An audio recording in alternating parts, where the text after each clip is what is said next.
unaware his pregnant wife was about to be recognized as a billionaire's lost daughter. Husband abandoned her to eat leftovers and went on a road trip with his lover. What she did next ruined them completely.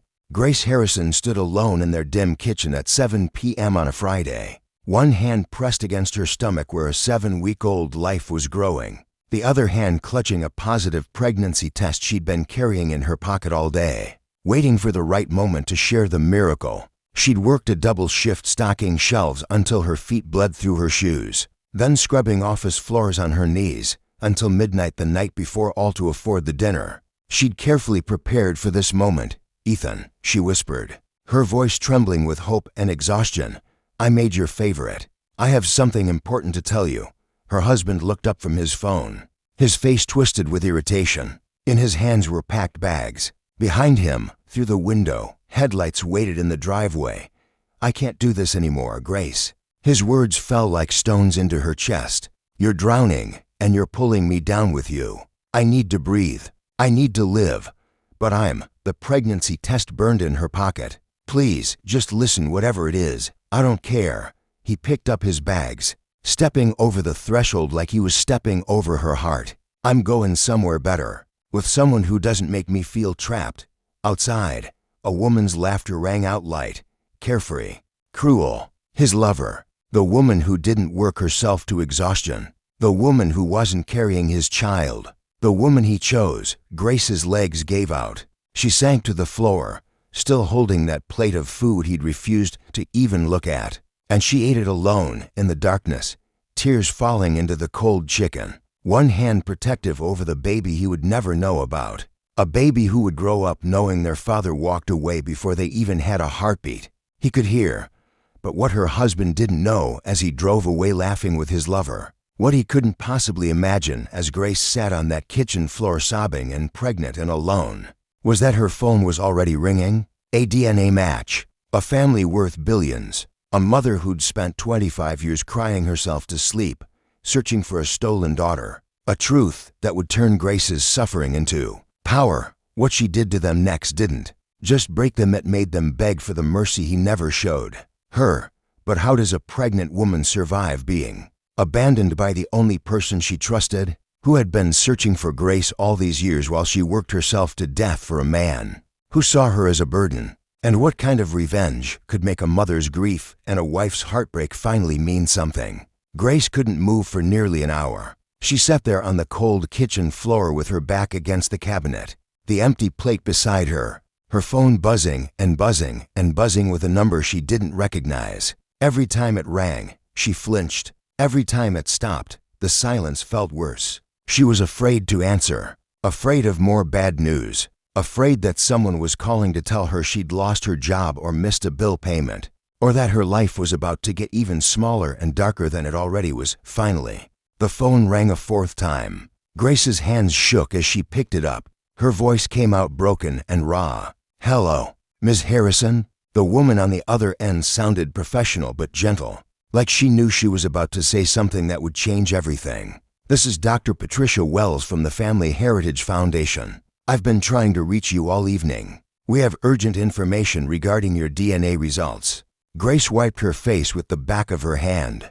"I did that test months ago. I forgot about it, Ms. Harrison. Your genetic profile flagged a match with a family who has been searching for their daughter for 25 years. The Morrison family. Does that name mean anything to you?" Grace's breath stopped. Everyone knew the Morrison name. Real estate, technology, billions of dollars, mansions on magazine covers. But that didn't make sense. Grace was nobody. She was adopted by a woman who died 3 years ago and left her with nothing but a keepsake box and a story about a disaster. "There must be a mistake." Grace whispered.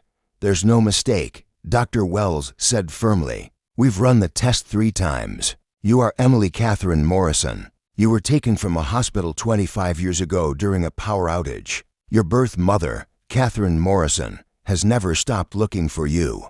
Grace's entire body went numb. The phone nearly slipped from her hand. She thought about the baby bracelet in her keepsake box, the one with no name, the adoption papers her mother refused to explain, the photograph where her adoptive mother looked terrified instead of happy. I need you to come to our office Monday morning," Dr. Wells continued. "Your family wants to meet you. They've been waiting for this moment since the day you disappeared." Grace hung up. She didn't say yes. She didn't say no. She just sat there staring at the wall, one hand still on her stomach, trying to understand how her entire life could be a lie. She'd spent 27 years believing she was alone in the world, believing no one wanted her, working herself to death because she thought that's what people like her had to do to survive. And now someone was telling her she had a family who'd been searching, a family who had power and money and everything Ethan said she'd never have. Grace looked down at the pregnancy test still lying on the floor where Ethan had stepped over it, and for the first time since he left, she didn't cry. She felt something else, something cold and sharp and dangerous, something that tasted like justice. Grace didn't sleep that night. She lay in bed staring at the ceiling, one hand on her stomach, the other clutching her phone like it was the only solid thing left in her world. Every time she closed her eyes, she saw Ethan's face as he walked out. Every time she tried to breathe, she felt the weight of that woman's laughter pressing against her chest. But underneath the pain, something else was growing, a question she couldn't stop asking herself. If she really was Emily Morrison, if she really had a family who'd been searching for her all these years, then who was the woman who raised her, and why did she lie? Grace dragged herself out of bed at dawn. Her body ached from crying. Her feet still throbbed from yesterday's double shift, but she moved through the apartment like a ghost, pulling out the old wooden keepsake box her adoptive mother had given her before she died. Grace had opened it 1,000 times, but she'd never really looked. Not the way she was looking now. Inside was the baby bracelet, so small it could barely fit around her thumb. No name engraved, just smooth, empty metal. Grace turned it over and over in her hands, and for the first time, she wondered why a hospital would give a baby a bracelet with no name. Hospitals didn't do that. They labeled everything, unless someone didn't want her to be found. Grace picked up the adoption papers next. The signatures were there, official stamps, legal language, but the date caught her eye. She'd been adopted at age 2, not as a newborn. 2 years old enough to remember something, old enough to have a name. So why didn't she? Then Grace pulled out the photograph, the one that had haunted her for years. Her adoptive mother holding a toddler whose face was turned away from the camera. The woman's eyes were wide, not loving, not proud, afraid, guilty, like she was holding something that didn't belong to her. Grace's hands started shaking. She thought about the story she'd been told her whole life, that she was found in a chaotic emergency shelter after some kind of disaster, that no one came looking, that her adoptive mother saved her from being lost in the system. But Dr. Wells said she was taken during a power outage.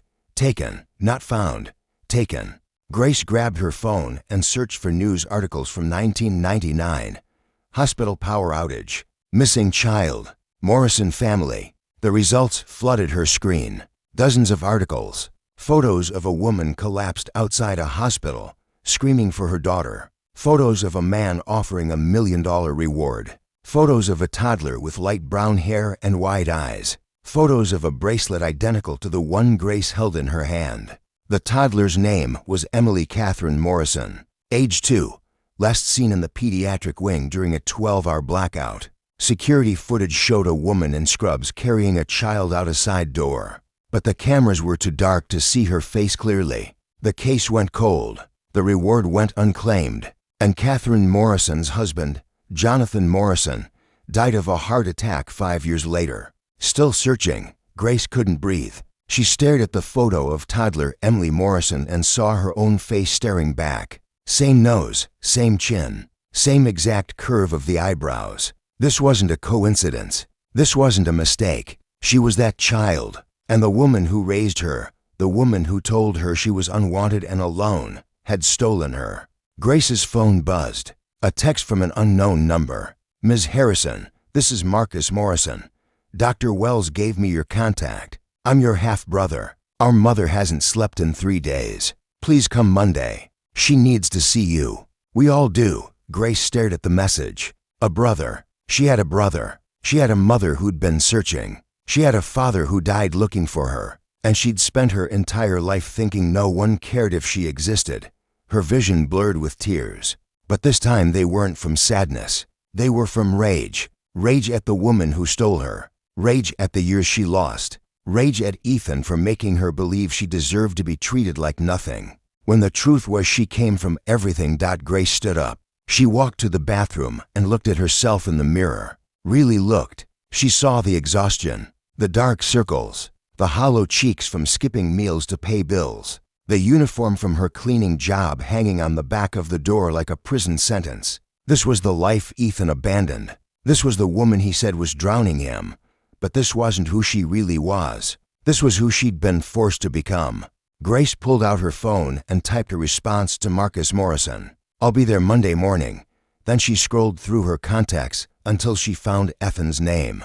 Her thumb hovered over it. She could call him, tell him about the baby, tell him about the Morrisons, beg him to come back. But Grace didn't do any of those things. Instead, she blocked his number, deleted every photo, erased every message. She wanted him to come home believing nothing had changed. She wanted him to walk back into this apartment thinking he still had power over her.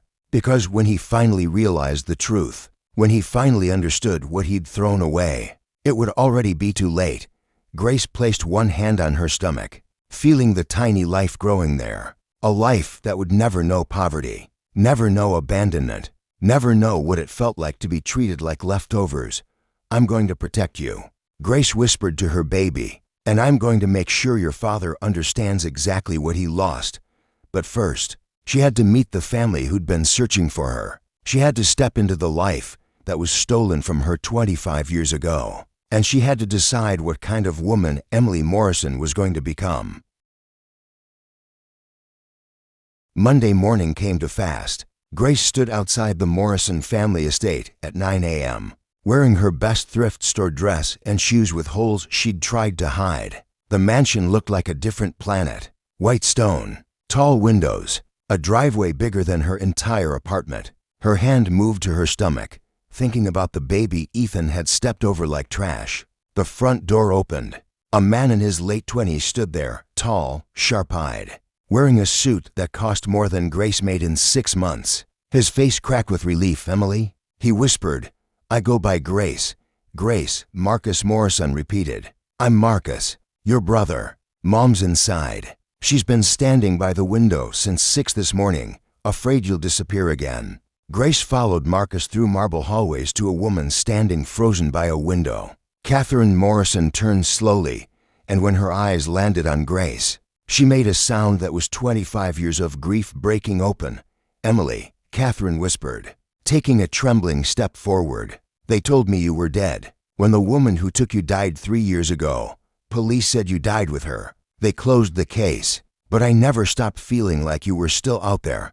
Grace's knees buckled. 3 years ago, when her adoptive mother died, when the lies should have ended, but did in single quotes. Catherine moved closer. "You have your father's eyes. He spent every day searching. When his heart gave out 5 years ago, your name was the last thing he said." Grace broke. Catherine pulled her close, clutching her like she was terrified to let go. For the first time in her life, Grace felt wanted, like she belonged, like she mattered.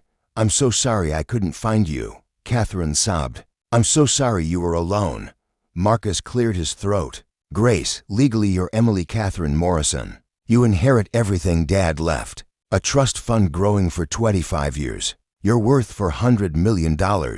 Grace laughed, sharp, broken, hysterical. 2 days ago she'd been eating leftovers on a kitchen floor. And now this. Then she thought about Ethan. Ethan who said she was drowning him. Ethan who said she had no future.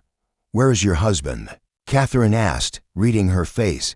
Grace's jaw tightened. "On a road trip with his lover, Vanessa Chen. Gone 10 days. He doesn't know I'm pregnant. Doesn't know about any of this." Catherine's face went cold. Empire building cold. "What do you want to do about him?" Grace looked at her mother, her brother, then her stomach. "I want him to come home first. Walk back into that apartment thinking nothing changed. Then I want him to see exactly what he lost. I want him to feel every piece of it." Marcus smiled. "Not kindly. Let's make a plan. They spent 3 hours dismantling Ethan's life. His company did business with 6 Morrison subsidiaries. One call and those contracts would vanish. His job gone. Catherine's attorneys drafted divorce papers with forensic accountants. Ethan had been hiding money, skimming from joint accounts while Grace worked herself to death. But Grace stopped them. Not yet. Let him finish his trip.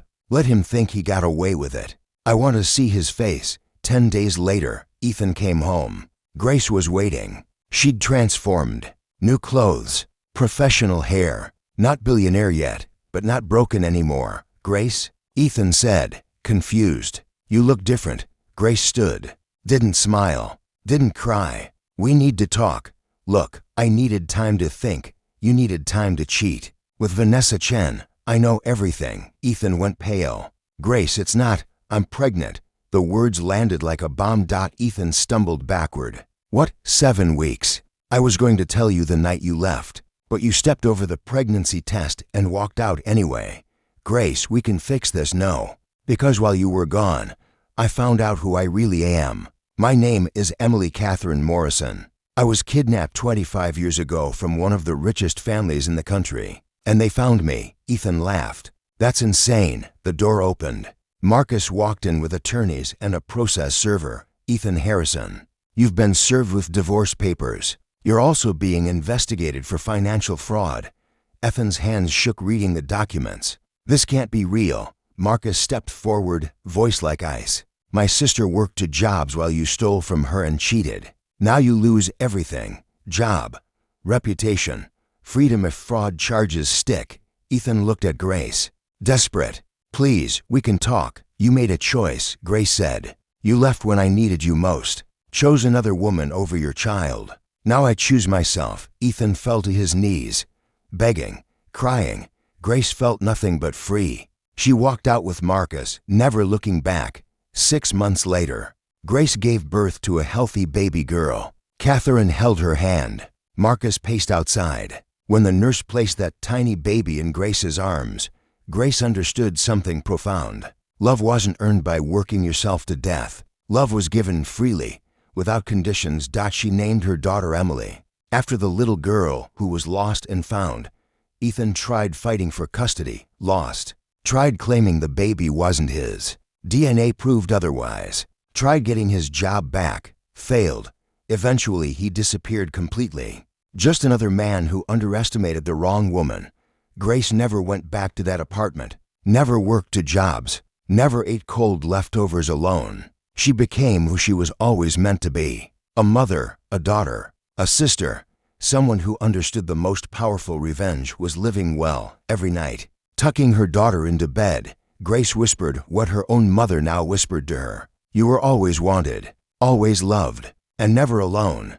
If Grace's journey from leftovers to power touched your heart, please subscribe and hit the notification bell so you never miss stories of triumph over betrayal. Tell us in the comments where you're watching from and what moment hit you hardest. Subscribe now, because your worth is never defined by someone who couldn't see it.